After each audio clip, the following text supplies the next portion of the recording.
C'est officiel, à partir du 1er janvier 2017, si vous avez à faire réparer votre voiture, eh bien, on doit vous proposer soit finalement de la réparer avec donc une pièce neuve, soit avec une pièce d'occasion. Pour en parler, Philippe Renaud, le directeur général de Careco, le spécialiste du recyclage automobile, est avec nous.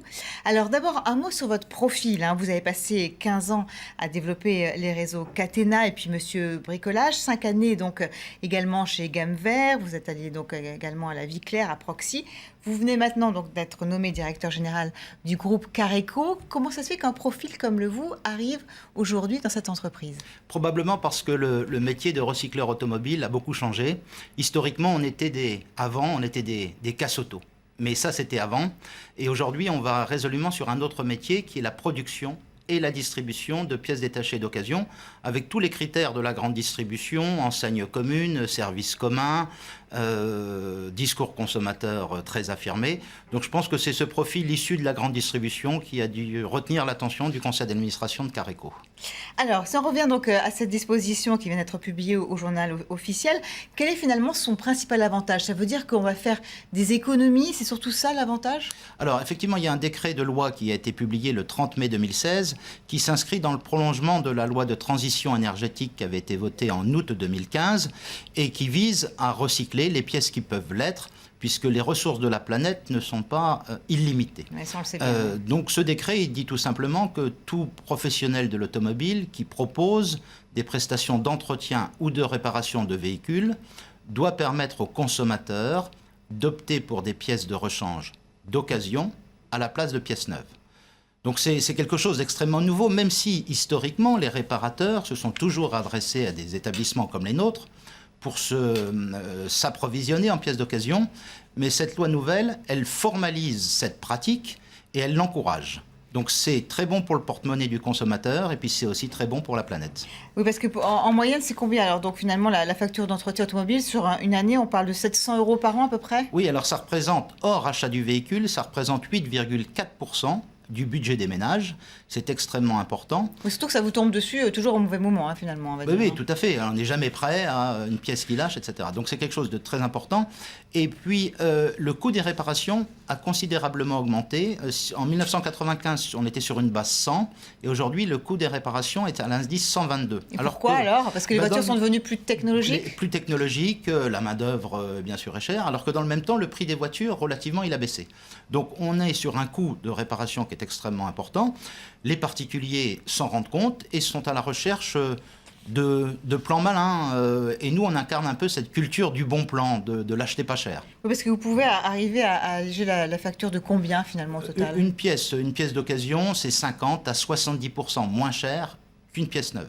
Je parle de la pièce, je ne parle pas de la pose, qui est relativement similaire quand il s'agit d'une pièce d'occasion ou d'une pièce neuve. Alors, premier intérêt, donc on va faire des économies, donc ça c'est le premier attrait, c'est économique. Deuxième intérêt, donc c'est également écologique comme formule, parce que finalement, on est dans ce qu'on appelle cette fameuse économie circulaire. Bien oui, vous pouvez avoir une voiture accidentée qui a été jugée économiquement ou techniquement irréparable, pourtant elle est quasiment neuve. Ça arrive. Donc on va pouvoir la donc réutiliser. On va pouvoir prélever sur ce véhicule un certain nombre de pièces, pas toutes, mais un certain nombre de pièces qui pourront être proposées aux consommateurs et il fera une économie de 50 à 70% sur le prix de la pièce d'occasion. C'est absolument considérable. Donc on est effectivement, donc vous le disiez dans cette loi sur les énergies renouvelables, on est également dans les directives européennes, puisque c'est l'Europe aussi qui exige justement d'aller vers ce recyclage. Voilà, historiquement, l'Europe a imposé à l'ensemble des pays de valoriser ou de recycler 95% de la matière qui constitue un véhicule. Et donc l'Europe a imposé aux constructeurs de concevoir des véhicules qui soient démontables pour qu'on puisse en récupérer les pièces.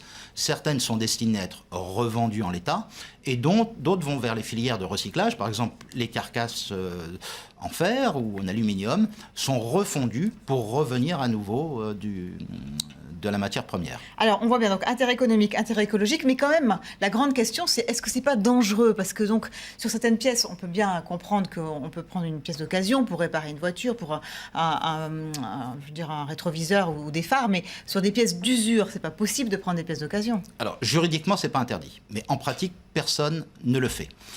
Par exemple, si vous achetez un moteur d'occasion, eh bien, vous allez mettre de l'huile neuve, vous allez mettre des courroies neuves. Personne ne vend des plaquettes de frein d'occasion. Donc nous ne le faisons jamais. De surcroît, les réparateurs ne le font pas. Et malgré ce texte de loi qui leur impose de promouvoir la pièce d'occasion à partir du 1er janvier 2017, ils conservent une grande liberté d'appréciation et nous en sommes contents puisque les réparateurs représentent plus de 60% de notre chiffre d'affaires. Donc historiquement, on a déjà beaucoup travaillé avec eux et ils conservent en tant qu'hommes de l'art une grande liberté d'appréciation dans la nature des pièces qu'ils vont proposer d'occasion. Et s'ils estiment que la pièce d'occasion est contraire à la sécurité sur tel ou tel type de réparation, ils conservent la faculté de ne pas proposer cette pièce d'occasion et c'est très bien. Il y a quand même des centres agréés qui vont vérifier justement tout ça, qui vont vérifier la légalité des opérations. Alors justement, ce qui fait la force d'un réseau comme Careco, mais pas que, c'est que d'abord ce sont des centres de déconstruction agréés par des arrêtés préfectoraux, suivis par des organismes de contrôle. Donc il n'y a que des centres VHU, véhicules hors d'usage agréés, qui sont habilités à démonter un véhicule et à proposer des pièces d'occasion. Oui, parce qu'il faut faire attention que là aussi, il ne se mette pas à y avoir de l'ubérisation avec des gens qui vous proposent des choses parallèles, voilà, sans forcément avoir effectivement vérifié tout ça. Donc nous sommes extrêmement attachés dans un réseau comme le nôtre à la traçabilité des pièces. Si un véhicule arrive chez nous, il sera démonté pièce par pièce et toutes les pièces seront codifiées. Si vous voyez sur certains réseaux Internet un pot catalytique d'occasion, je serais tenté de vous dire méfiance, ça ne vous viendrait pas à l'idée de démonter votre pot d'échappement dans votre jardin. Donc il s'agit bien de lutter contre cette économie parallèle et de s'adresser à des organismes qui sont agréés et habilités. Alors pour vous contacter, donc évidemment donc, le site internet et puis également des points de vente, notamment un tout nouveau point de vente à Bobigny. Oui, donc Careco c'est un réseau indépendant de 80 centres. Effectivement, nous venons, il y a quelques semaines, de monter un nouveau supermarché de la pièce d'occasion qui est situé à Bobigny et qui présente sur 4000 m² l'ensemble des pièces d'occasion. Au global, on a à l'échelle française un stock de 30 millions de pièces d'occasion. Et puis de temps en temps, vous faites des foires aussi à la pièce d'occasion. Là, il faut aller faire les bonnes affaires. Oui, alors là, certains de nos adhérents font ça. Et donc, ils ouvrent leurs portes aux particuliers comme aux réparateurs. Et c'est à foire à 10 € ou à 15 €. Et là, quelle que soit la pièce, eh bien, c'est 10 € ou 15 € la pièce. Et en général, ça a beaucoup de succès dans nos établissements avec une très grande fréquentation à l'occasion de ces foires à 10 ou 15 €. Merci beaucoup, Philippe Renaud, d'être venu nous parler donc, de cette nouvelle disposition qui entrera en vigueur à partir du 1er janvier 2017. Vous restez bien sûr sur LCI. Tout de suite, d'autres infos.